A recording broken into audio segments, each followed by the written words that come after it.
자, 오늘 수업의 마지막 시간이네요. 네.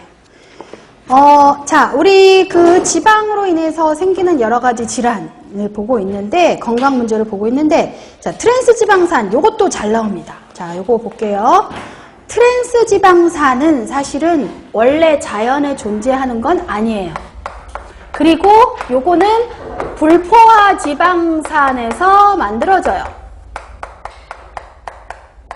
불포화 지방산, 네. 이중결합이 있잖아요. 그 탄소와 탄소 사이에 이중결합, 이렇게 이중결합이 있는데, 이중결합에 있는 탄소에 수소가 붙어 있어요. 근데 이 수소가 이렇게 같은 방향으로, 이중결합이 있는 탄소에 붙어 있는 수소가 이렇게 같은 방향으로 있는 걸 이렇게 시스 형태라고 해요. 시스형. 원래 자연에는 이렇게 존재해요. 불포화 지방산은 시스형. 근데 요 불포화지방산은 아까도 얘기한 것처럼 막 빛이나 뭐 또는 고온, 막 온도 높을 때 막 산화가 잘 된다고 그랬잖아요. 그러니까 좀 저장하는 게 굉장히 힘들어요. 뭐 이거 뭐 온도나 뭐 빛 같은 거 안 들어오게 해야 되는데 그냥 잘못하면 막 산화돼 버려서 팔지도 못하고. 그러니까 사람들이 식품업계에서 야, 이거 좀 어떻게 좀 산화 잘 안 되는 형태로 좀 만들어 보자. 그래서 요거를 이중결합을 없애려면 사실은 이제 수소를 더 첨가하는 방법이 있어요. 그래서 수소 첨가라는 가공법을 쓴 거예요.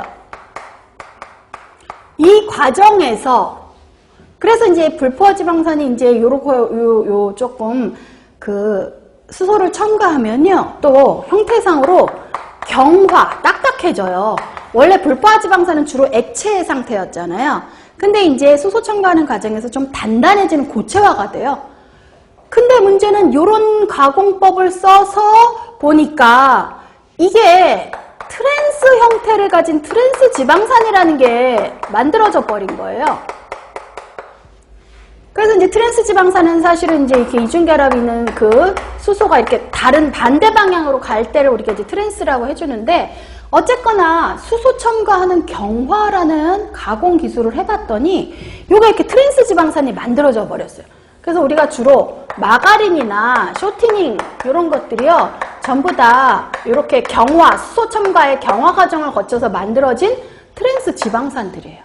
마가린, 식물성 마가린이라고 하잖아요. 그 불포화 지방산 갖고 수소 첨가해서 경화해서 만든 거예요. 쇼트닝도 마찬가지.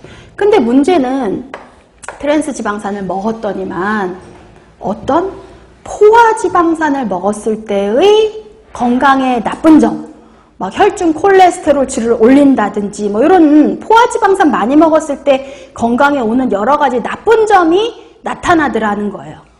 그래서 야, 이거 많이 먹으면 안 되겠다 이제 이렇게 하거든요.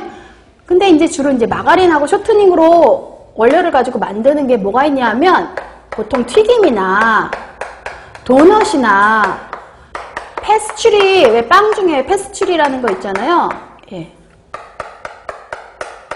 그 다음에 뭐 가공식품, 과자 같은 거 만들거나 이럴 때도 요거를 되게 많이 써요.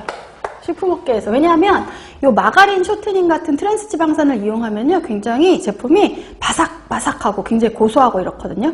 많이 썼어요. 과자 만들고 이럴 때. 근데 이제 아까도 얘기한 것처럼 이건 뭐 너무 많이 먹으니까 꼭 포화지방산 많이 먹은 것처럼 막 혈중의 콜레스테롤치도 올라가고 안 좋다. 그래서 이제는 어느 정도 조금 적절하게 먹자라고 해서 지금 트랜스 지방산 같은 경우 그 오른쪽 19페이지에 표에 보면요, 이게 이제 우리나라에서 지지를 이 정도 먹읍시다 라고 이제 제시하는 기준이거든요. 그래서 트랜스 지방산은 이제 3세 이상에게 열량 전체